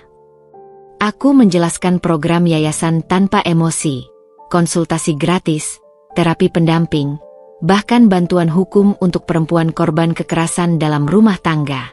Semuanya kusampaikan dengan profesional, seperti dia hanyalah salah satu dari ratusan pasien yang akan kutangani. "Kenapa?" dia akhirnya bertanya, suaranya parau. "Setelah semua yang kulakukan padamu." Aku berdiri, berjalan ke jendela di mana cahaya matahari masuk dengan murah hati.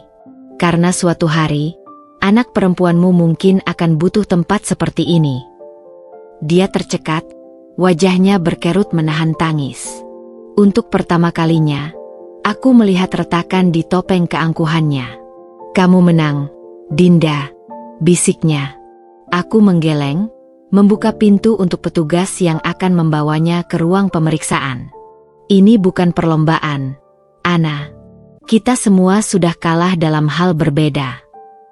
Siang itu, ketika aku menandatangani surat pengangkatan Dokter Anggraeni sebagai direktur medis yayasan, telepon genggamku berdering. Sebuah pesan dari Mas Hendra. "Hasil biopsi negatif. Aku akan mulai kerja sebagai sopir ambulans di yayasanmu. Seperti janjiku. Terima kasih untuk segalanya." Aku menyimpan telepon dengan senyum tipis. Di luar jendela, Jakarta bersinar terik, penuh dengan perempuan-perempuan kuat yang bangkit dari puing-puing hidupnya. Dan aku salah satu dari mereka. 3 tahun telah berlalu sejak Yayasan Sri Kandi Sehat berdiri.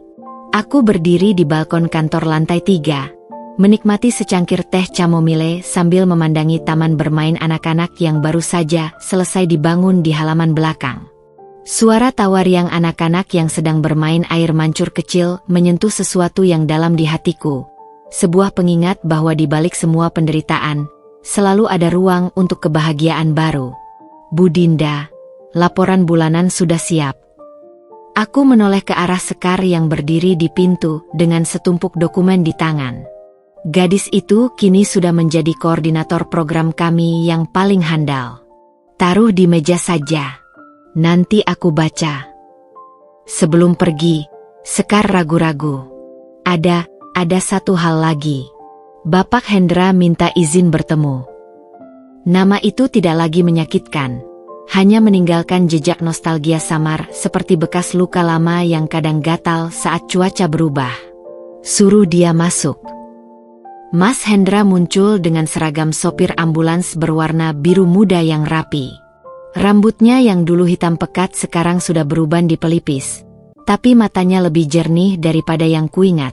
Seperti seseorang yang akhirnya menemukan kedamaian setelah sekian lama tersesat. Laporan rute ambulans kemarin. Katanya menyerahkan sebuah dokumen. Kita sudah bisa menjangkau daerah kumuh di sepanjang Kali Ciliwung sekarang. Aku menerima dokumen itu, lalu menunjuk ke arah kursi di seberang meja. Duduklah sebentar. Dia terkejut, tapi menurut. Kami duduk dalam keheningan yang nyaman. Hanya diisi suara kicau burung dari taman luar. Bagaimana kondisimu? Tanyaku akhirnya. Dia tersenyum kecil. Ginjalku sudah cukup baik. Herpes juga tidak kambuh lagi sejak setahun terakhir. Tangannya memainkan ujung lengan bajunya. Aku mulai menulis surat permintaan maaf seperti yang kau sarankan dulu. Sudah sampai surat ke-47. Aku mengangguk. Dan Ana. Wajahnya berkerut sebentar. Meninggal bulan lalu. Kanker serviks stadium akhir. Dia menunduk. Aku yang mengantarnya ke RS dengan ambulans yayasan saat serangan terakhir. Rasa sakit yang tak terduga menyergap dadaku. Bukan untuk Ana, perempuan yang telah menghancurkan hidupku, tapi untuk semua kesia-siaan dalam hidup ini. Untuk cinta yang berubah menjadi racun. Untuk dendam yang akhirnya pupus menjadi debu. Apakah dia? Tenang, potongnya. Di akhir hayatnya, dia mendirikan komunitas penyintas penyakit kelamin di kampungnya. Mengajari perempuan-perempuan muda agar tidak mengulangi kesalahannya. Matahari sore menyinari wajah Mas Hendra melalui jendela, membuat garis-garis usia di wajahnya terlihat jelas. Kami bukan lagi sepasang kekasih, bukan pula musuh bebuyutan. Hanya dua orang yang pernah saling menyakiti, dan sekarang belajar memaafkan. Aku harus kembali bekerja, katanya berdiri. Jadwal antar pasien kemoterapi jam 4. Aku mengantarnya sampai pintu. Hendra, aku bangga dengan perubahanmu. Dia berhenti, bahunya naik turun seperti menahan tangis. Aku tidak layak mendapat kebaikanmu, Dinda. Tapi terima kasih. Ketika pintu tertutup, aku kembali ke jendela. Di bawah, Mas Hendra membantu seorang pasien tua naik ke ambulans dengan penuh kesabaran. Sebuah pemandangan yang mustahil kubayangkan 10 tahun lalu. Mereka, baik Hendra maupun Ana, akhirnya hidup dalam penyesalan. Tapi dari penyesalan itu, tumbuh sesuatu yang lebih baik. Seperti diriku. Seperti yayasan ini. Seperti setiap perempuan kuat yang bangkit dari puing-puing kehancuran. Musim penghujan kembali tiba, dan aku berdiri di bawah payung besar di taman yayasan, menyaksikan dedaunan hijau yang basah terguyur hujan. 15 tahun telah berlalu sejak hari aku menemukan nota belanja itu di dompet suamiku. Nota kecil yang mengubah seluruh hidupku. Sekarang, di usiaku yang ke-52, dengan rambut yang sudah mulai diwarnai uban dan garis-garis halus di sudut mata, aku bisa tersenyum melihat betapa berlikunya jalan hidup yang telah kulalui. Kak, acara puncak sudah siap dimulai. Teriak Sekar dari balik pintu kaca, wajahnya berseri-seri. Hari ini adalah peringatan 10 tahun berdirinya Yayasan Sri Kandi Sehat, sekaligus peresmian klinik khusus kanker serviks pertama di Indonesia Timur yang kami danai. Aku melangkah masuk ke aula utama yang dipenuhi ratusan orang, para penyintas kanker, relawan, dokter, bahkan beberapa mantan pasien yang kini menjadi donatur. Panggung dihiasi foto-foto perjalanan yayasan ini, dari sebuah kantor kecil di bilangan Jakarta Selatan hingga sekarang memiliki 8 cabang di seluruh Indonesia. Sebelum kita mulai, kataku di depan mikrofon, suaraku lantang memenuhi ruangan. Saya ingin memperkenalkan seseorang yang sangat spesial.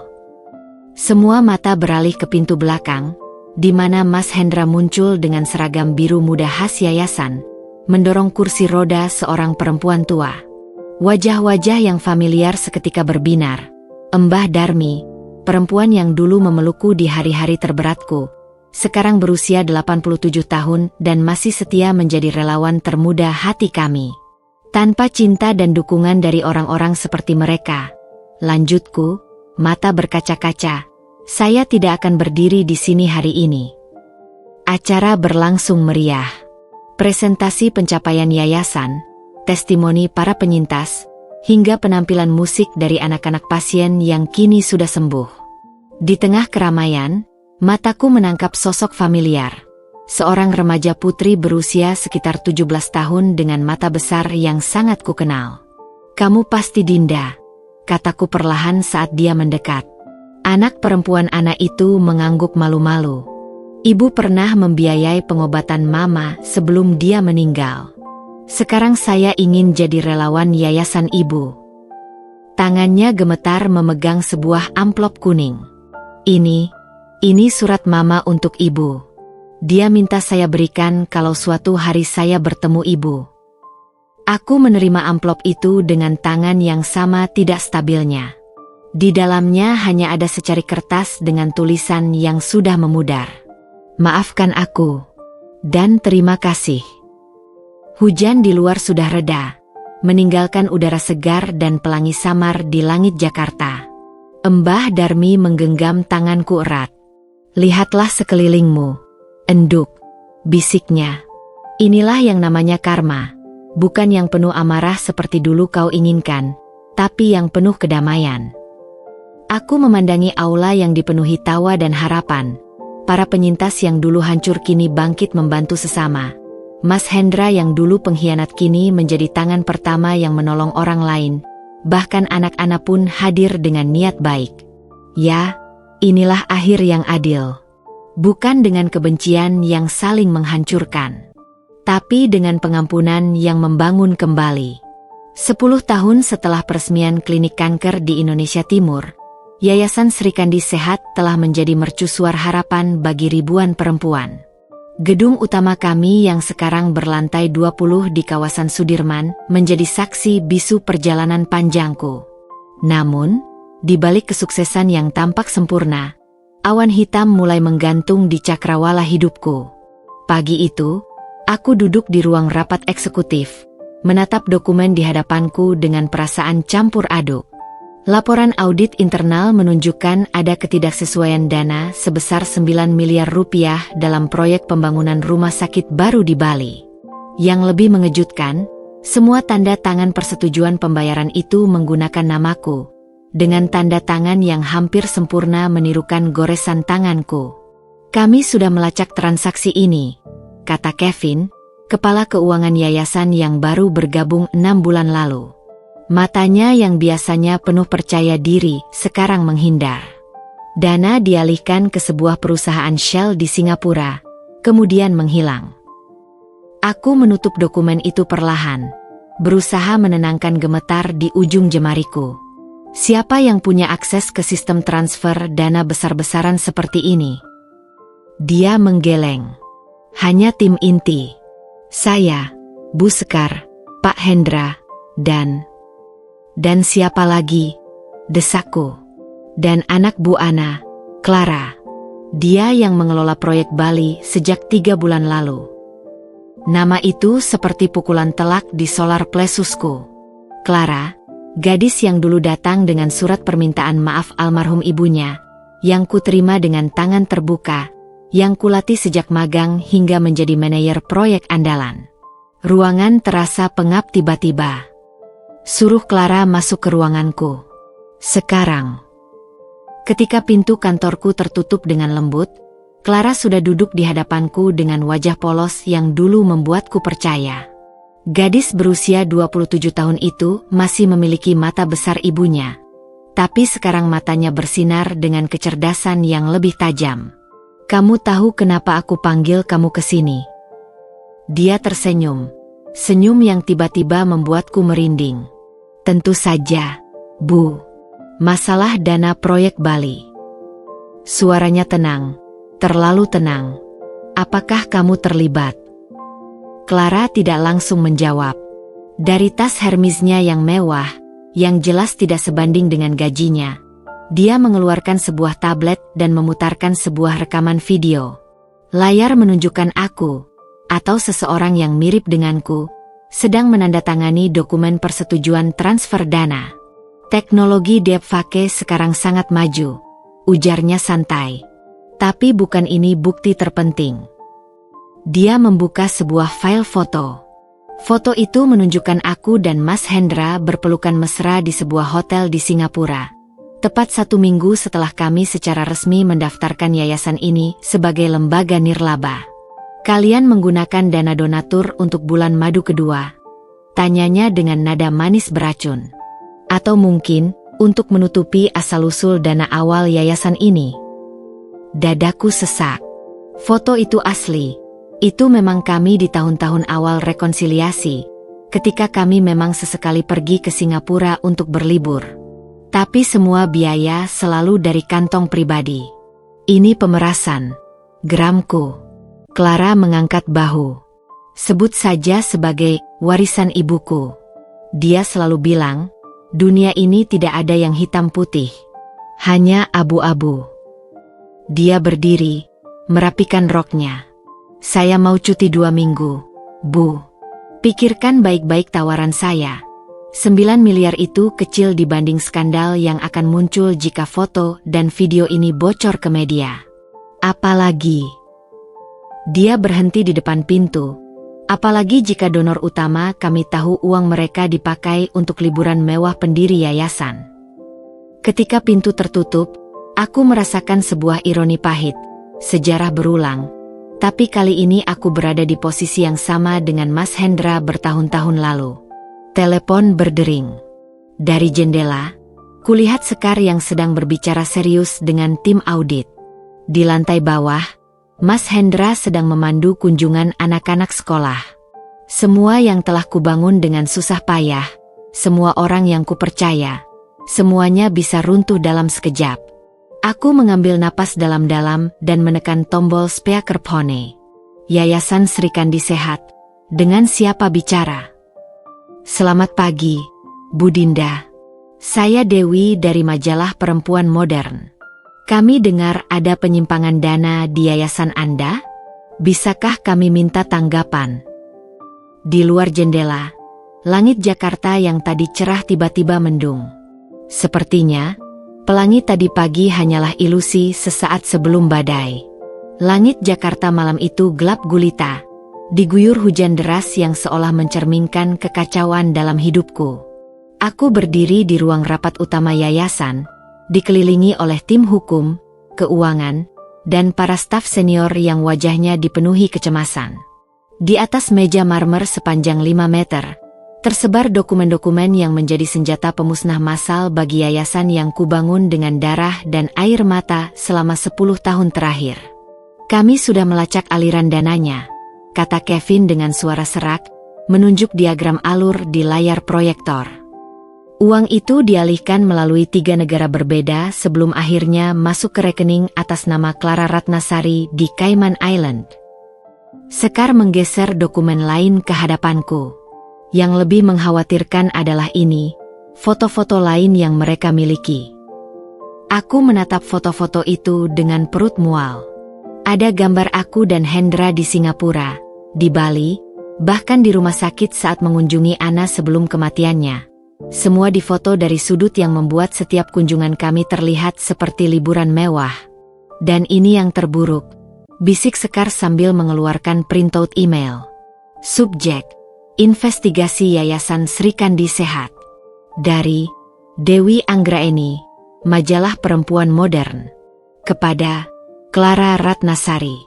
"Setuju dengan tawaranmu untuk wawancara eksklusif. Kami siap mempublikasikan investigasi ini edisi depan. Konfirmasi jadwal rekaman video testimonimu. Tanganku mengepal tanpa sadar, sampai kuku-kuku menusuk daging telapak. Kapan jadwal wawancaranya? Besok siang, jawab Kevin. Di sudut ruangan, Hendra yang selama ini diam tiba-tiba berdiri. Aku punya ide. Wajahnya yang biasanya kalem sekarang penuh tekad. Clara minta waktu 2 minggu, kan? Itu artinya dia belum menghabiskannya. Aku tahu tempat menyimpannya. Bagaimana kau bisa? Aku pernah bekerja sama dengan ibunya, Dinda, potongnya dengan getir. Aku tahu cara pikir mereka. Malam itu, saat hujan semakin deras, kami menyusun rencana gila. Tim IT akan membekukan semua rekening yayasan dan mengamankan server. Tim hukum menyiapkan gugatan. Sementara Hendra dan aku, kami akan menghadapi Clara langsung. Apartemen Clara di kawasan Menteng lebih mewah dari yang kubayangkan. Pelayan membawa kami ke roof garden di lantai teratas, di mana Clara sedang duduk santai di kolam renang infinity, mengenakan bikini merah yang mengingatkanku pada gaun ibunya dulu. Bu Dinda, Pak Hendra, sambutnya riang, seolah kami tamu yang dinantikan. Akhirnya kalian memutuskan untuk negosiasi. Hendra melangkah maju. Kami datang untuk memberimu kesempatan terakhir.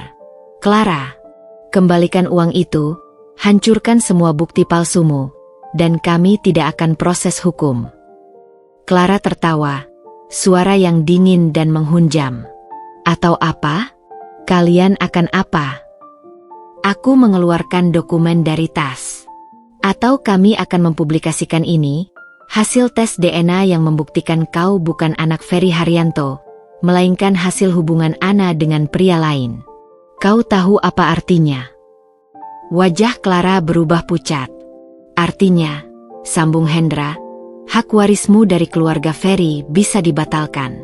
Rumahmu di Perth, saham-sahammu, semuanya. Clara bangkit dari kolam, air menetes dari tubuhnya yang gemetar. Kalian pikir bisa mengancamku? Aku punya backup semua file. Jika terjadi apa-apa padaku, tidak ada yang akan terjadi padamu, potongku. Kami bukan seperti ibumu. Kami memberimu pilihan. Dia menatap kami dengan kebencian murni. Aku hanya ingin apa yang menjadi hak ibuku.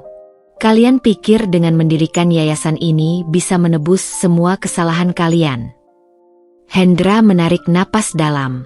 Clara, ibumu sudah memaafkan kami. Suratnya. Surat palsu, teriaknya. Aku yang menulisnya setelah ibuku meninggal.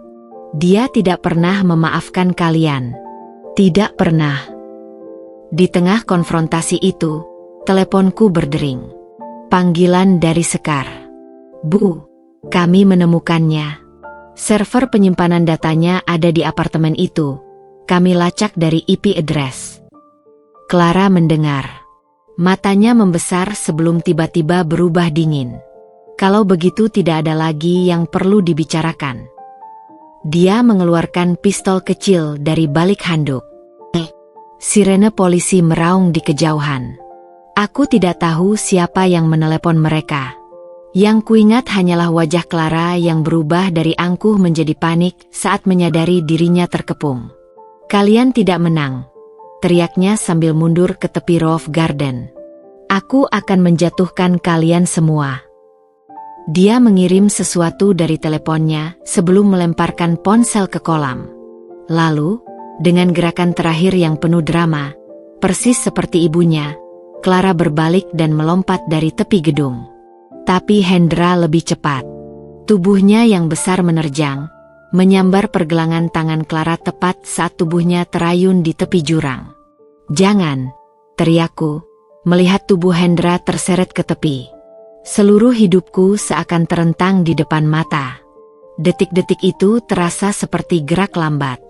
Tubuh Hendra tergantung di tepi atap. Satu tangannya mencengkeram besi pagar pembatas, Satu lagi memegang erat pergelangan tangan Clara yang tergantung di ketinggian lantai 30. Air hujan yang deras membuat cengkeramannya semakin licin. Aku merangkak ke tepi. Jantung berdegup kencang sampai-sampai kupikir seluruh Jakarta bisa mendengarnya. Pegangan, teriakku, menjulurkan tangan ke arah Hendra. Wajahnya yang tegang berkerut kesakitan. Dinda, server, dia sudah kirim datanya. Suaranya terpotong. Di bawah, Clara tergantung seperti boneka rusak. Matanya yang lebar penuh ketakutan. Tolong, aku tidak mau mati. Suara sirene semakin dekat. Dari kejauhan, aku mendengar teriakan tim SWAT yang masuk ke gedung. Tapi mereka tidak akan sampai tepat waktu. Aku harus memilih. Dengan gerakan cepat, aku meraih pinggang Hendra dengan satu lengan, sambil menjulurkan tangan yang lain ke arah Clara. Ambil tanganku. Clara menggapai-gapai, jarinya nyaris menyentuhku. Tapi hujan yang semakin deras membuatnya sulit. Lepaskan dia, Dinda, teriak Hendra. Kita tidak bisa menahan keduanya. Air mata bercampur air hujan di wajahku. Dalam sepersekian detik, kilasan ingatan melintas. Ana diranjang kematiannya. Anak-anak kami yang masih kuliah, ribuan pasien yayasan yang bergantung pada kami. Dan aku tahu apa yang harus dilakukan. Dengan teriakan kencang, aku mengeratkan pegangan pada Hendra sambil menjulurkan tubuh lebih jauh ke arah Clara. Aku tidak akan membiarkanmu jatuh. Clara berhasil meraih jari-jariku. Tapi saat itulah pagar besi tempat Hendra berpegangan mulai melengkung. Tidak bisa. Dengan suara logam mengerikan, pagar itu copot. Kami semua terjatuh. Aku membuka mata di kamar rumah sakit. Cahaya matahari menyelinap melalui tirai jendela, menyinari wajah Sekar yang tertidur di kursi samping tempat tidur. Seluruh tubuhku terasa seperti ditabrak truk. Clara, suaraku parau. Sekar langsung terbangun. Alhamdulillah, Bu. Clara selamat, patah tulang pinggul dan lengan, tapi stabil. Dan Hendra. Dia menunduk. Masih koma. Dokter bilang ada perdarahan otak. Air mataku mengalir deras. Yayasan? Data-data itu sudah diatasi. Sekar tersenyum lemah. Tim IT kita berhasil hack server Clara sebelum data terkirim sepenuhnya. Tapi apa? Ada satu file yang sempat bocor. Dia mengeluarkan tablet dan memperlihatkan video pendek, rekaman rapat internal yayasan 10 tahun lalu, saat aku dan Hendra membahas penggunaan uang pribadi kami untuk menutupi defisit awal. Media sudah menyebarkan. Sekar mengangguk. Tapi reaksinya tidak seperti yang kita duga. Dia memutar berita di televisi rumah sakit. Wajah reporter terlihat serius. Bukti baru menunjukkan pendiri Yayasan Srikandi Sehat justru menggunakan uang pribadi untuk operasional awal, bertentangan dengan tuduhan korupsi. Para donor mulai beramai-ramai mendukung. Pintu kamar terbuka. Clara masuk dengan kursi roda. Wajahnya lebam dan tangan kanannya digips. Aku tidak menyangka akan seperti ini, bisiknya, mata berkaca-kaca. Ibuku selalu bilang kalian penipu ulung. Aku menarik napas dalam. Kebenaran tidak pernah hitam atau putih, Clara. Dia mengangguk pelan, lalu mengeluarkan flash disk dari saku. Ini backup data lengkap, termasuk bukti aku memalsukan dokumen. Aku mau mengaku. 3 bulan kemudian, aku berdiri di panggung penghargaan Social Hero Award bersama Hendra yang sudah pulih. Clara, sekarang menjadi relawan yayasan kami, tersenyum dari barisan penonton. Kita tidak pernah bisa menghapus masa lalu, ujarku di depan ribuan hadirin. Tapi setiap pagi, kita diberi kesempatan untuk menulis halaman baru. Hendra memegang tanganku erat. Dan untuk pertama kalinya dalam hidup kami, aku merasa semua luka itu akhirnya sembuh. 5 tahun kemudian, Yayasan Srikandi Sehat membuka cabang ke-50 di seluruh Indonesia. Clara menjadi Direktur Program Pencegahan Kanker untuk Generasi Muda. Hendra memimpin tim respons darurat, sementara Dinda akhirnya bisa tidur nyenyak, mengetahui bahwa terkadang keadilan terbaik datang bukan dari balas dendam, tapi dari keberanian memaafkan.